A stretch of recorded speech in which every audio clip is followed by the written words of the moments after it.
Good evening and thanks for joining us tonight. I'm Sophie Erber. Help could be on the way for struggling restaurants. This week, the Biden administration launched the Restaurant Revitalization Fund, allowing hard-hit restaurants to apply for grant money. Our Washington correspondent Rashad Hudson now has more in our top story at 5. The National Restaurant Association says restaurants have seen more job and revenue losses than any other industry.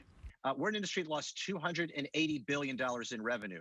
But to help them bounce back, the Small Business Administration's Restaurant Revitalization Fund is allowing hard-hit restaurants, bars, and even food trucks to apply for $28.6 billion in grants. We're not looking for a dollar replacement at all, but $28.6 billion is an incredibly strong first step.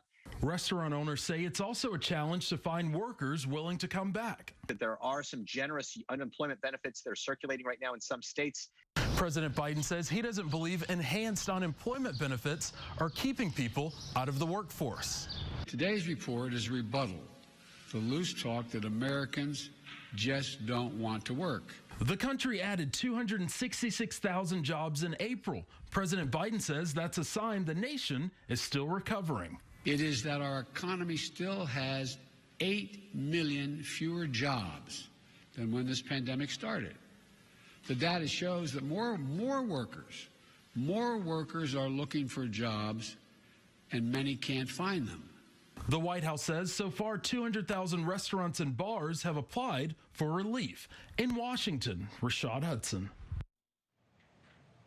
A man sentenced last month to 60 years in prison for a Sioux City murder has had another decade tacked on to his sentence now for biting another inmate while awaiting his trial. Gary Daines Jr. was convicted of killing Paul Smith during a break-in back in 2019. Authorities say that Daines got into a fight with another inmate over a card game back in October. Following that argument, Daines followed the inmate into his cell and tried to gouge the man's eye and then bit him in the ear. Daines pled guilty to that assault as part of a plea agreement and will now spend up to 70 years in prison. Goodwill celebrating Goodwill Week by offering assistance with safe disposal of sensitive documents. Goodwill employees helped participants come through and drop off stacks of paper into locked trash cans. The Goodwill team says after the drop-off, they lock the trash cans shut and transfer those bags of paper to a location where the documents are then shredded. It's important to shred documents because you want to be able to make sure that things are destroyed securely, because criminals or people who want to take advantage of someone else, they have to only get a fragment or just a portion of people's information. KCAU 9's Mallory Smith met up with local senior advocates, and coming up tonight at 10, she'll have more on how you could protect senior citizens from experiencing identity theft. Iowa's Governor Kim Reynolds gathered with law enforcement officials this morning. They were marking the annual Peace Officer Memorial Ceremony. This event honors those who died in the line of duty while protecting their communities. This year, 2 names were added to that memorial. Lyon County Deputy Stephanie Schreurs was killed during a crash in 2019 on duty. The ceremony also honored Officer John H. Busam, who was hit and killed by a train working as a railway officer all the way back in 1922. The director of the Department of Public Safety says it is important to remember all who died in the line of duty. It's in these moments of reflection that we find renewed strength to carry forward. These names that encircle us, etched in granite, serve as a perpetual reminder that there is a group of brave men and women who are willing to stand in the gap between order and chaos. Meanwhile, just south of that memorial ceremony, another was underway, honoring Iowa's Vietnam veterans. Today, a ceremony was held to honor the 14th annual Iowa Vietnam Veterans Recognition Day. This was all at the Vietnam Vets Memorial Site in Des Moines. The ceremony is held each year now to honor those who've served or died while serving during that Vietnam War era. And it's time now for our first check on the weather. Meteorologist Marcus Beasley standing by. And Marcus, what a beautiful way to start the weekend. A warm morning, and that carried out throughout the afternoon with sun. That's right, Sophie. Just an absolutely beautiful day. Plenty of sunshine and those clear skies with comfortable temperatures in the upper 60s. However, things are going to transition tonight and especially tomorrow into a bit of a wet, soggy weekend here throughout Siouxland. High temperatures today, again, reaching up into the mid to upper 60s for pretty much everyone. Overnight tonight, we'll see temperatures drop into the low to mid 40s, so a cool night, but not too awfully bad out there. We will have clouds increasing, especially after midnight. And as we head into tomorrow morning, we'll have some rain approaching Siouxland. I'll have more details on that rain and what Sunday's looking like coming up in the 9 on 9 forecast. Sophie? All right, thanks, Marcus. And due to that soggy weather forecast tomorrow, graduates at Wayne State will now be tossing their caps, but indoors. The college announced today this year's graduation ceremony will be moved inside to the Rice Auditorium. And while the venue has changed, the schedule remains the same. Graduates should plan on arriving at their previously scheduled times. Tickets are required for all guests who are attending the ceremony. Overflow seating will be made available. The school says that masks are strongly encouraged when social distancing is not possible. Iowans are getting the green light to come on over to Adventureland this weekend. The iconic Altoona, Iowa theme park will open up to the general public, and that's again scheduled for this weekend. The park opened about a week early for season ticket holders. Visitors will not be required to wear masks while in the park outdoors, and there will not be any capacity restrictions. The state hasn't given us any capacity limits, and it's like I said, it's a 100-acre area, so we've got plenty of space for as many guests as we want. And coming in the month of June, visitors can expect some new attractions, including something called the Dragon Slayer, which is a 4D roller coaster that rotates riders independently. Pretty cool. Another Iowa tradition will be returning this weekend after being canceled last year due to the pandemic. Even though the flowers are a little past their prime, nothing is wilting the Pella Tulip Festival this year. Not even the mask requirements or the cancellation of the annual parade. Visitors will still be able to see the floats, park, and socially distance. Many were still glad to come out for some fun. First time here in Pella, and this is my family from Mexico, and they are visiting, and we are so happy, especially in this time, that we are so happy to see people to come outside again and enjoy life. We love it. Speaking of tulips, closer to here in Siouxland, the Orange City Tulip Festival is expected to be in full swing. That starts next week on Thursday and runs through the weekend. Do make sure to stay with us for coverage of that event next week. In honor of Mother's Day coming up this weekend, an Iowa company is moving, collecting essential care items for moms in shelters. 2 Minute Truck as a whole was started by a woman and her children. So she, from the very beginning, said, we got to help women if we can. And so we're really excited to be able to carry that on. The Movers for Moms event is aimed to help women who've experienced domestic violence.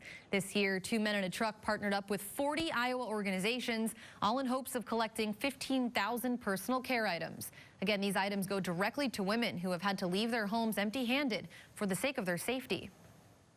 The common things that people think of when you think personal care items, so that shampoo, conditioner, that kind of thing. But for me, as a woman, if I was leaving my house and I didn't have anything, I would want feminine care products. I would want a little makeup. I would want something to make me feel good. And then also when you're restarting over in a home, towels, sheets, those sorts of things. 2 Men in a Truck plan to deliver all of these items next week. He's 1,500 miles into a 3,000-mile journey, and he's right here in Siouxland. It's all part of his goal to make a difference for the environment. Alex Simon started his journey in Boston, Massachusetts, and did it all on an electric scooter. He says the goal is to spread the word on micromobility and how it can have a positive impact here in Siouxland. So do we really need like a large SUV to take us just a couple miles down the road? Not necessarily. So why don't we try an alternative that is not only fun, but is also less noisy, less polluting, and will reduce traffic, which is, I think, a win-win all around. KCAU 9 News reporter Jason Toktagian joins us in studio, coming up tonight at 6 to explain Simon's motivation. Scientists are scrambling tonight to determine where an out-of-control rocket will return to planet Earth. We have the latest on where those pieces might come raining down from space in about 11 minutes. And it's looking like we are going to have some weekend rain chances, cooler and breezier weather to go along with that. But next week we will slowly warm back up. Details after the break. You're watching KCAU 9 News with Sophie Erber and meteorologist Marcus Beasley. This is KCAU 9 News at 5. are going to have a high of 56 Sunday, 61 Monday with sunshine, another chance of rain, a slight chance of rain there on Wednesday at 20% with a high of 62. But by next weekend, it looks like we'll be in the mid to upper 70s. So some warmth will return in around 7 to 9 days. And here's a picture sent from a viewer in here in Iowa, I believe, or Nebraska, I think is what that says. Crofton, Nebraska, there we go, of this cardinal outside on their back deck. So just a great photo sent our way. Thank you for sending that one in. If you have any pictures to send, go to SiouxlandProud.com, click on the weather tab, and upload some pictures for us. Such a perfect shot of that cardinal. Yeah, that cardinal was just hanging out. Yes, he was. Thanks for that, Marcus. Well, one NASCAR driver will be doing a unique paint scheme at Darlington this weekend. We'll explain why one driver chose to honor his team's mom, coming up in about 7 minutes. But first, pieces of an out-of-control Chinese rocket will come raining down to Earth this weekend. But where? We'll have the latest when we come back. Thank you for making our Stuff the Stroller event at the Hamilton Boulevard Hy-Vee a success and for coming out all year to support the Crittenden Center. Your donations and continuing support are truly making the difference in so many lives. Thank you, Siouxland. An out-of-control Chinese rocket currently falling back to Earth tonight, and it's expected to re-enter the atmosphere sometime this weekend. As it barrels towards us from space, scientists say there's no way to know exactly where it could end up. ABC's Rena Roy has the very latest. A 23-ton, 10-story rocket is spiraling out of control, heading for Earth this weekend, and scientists say it could land anywhere from the U.S., Europe, China, even New Zealand, with no way of knowing until a few hours before. China's space agency launched it last week. The boosters were supposed to fall into the ocean, but instead entered Earth's orbit. Physicist Michio Kaku on CNN. Traveling at 18,000 miles per hour, like a flaming meteor from outer space, it's going to light up the sky. It's a huge part of the Earth's surface. Remnants from the rocket are up to 100 feet long. Nothing this heavy has fallen back to Earth in more than 30 years. It's like you took 3 good, full-size pickup trucks and distributed them. So, potentially it would be like you dropped one of these trucks. Scientists are hoping it falls into the sea because if not, it could cause serious damage. Just like we saw last year in Africa, a similar incident sending debris crashing down. It had these long metal rods, like 15-meter long metal rods that were slicing through the atmosphere. Wow. And crashed into buildings in these villages in Ivory Coast. And China has a history of space debris falling back to Earth. That faint white streak you see is a Chinese space station that was spotted from the south of France in 2018. Experts say, though, the chances of a person getting hit by debris are about 1 in several billion. Chance that any given individual get injured? Nah, not worth thinking about. The U.S. Department of Defense is tracking this rocket and urging other countries to do the same. But right now, there is no plan to shoot it down. Rena Roy, ABC News, New York.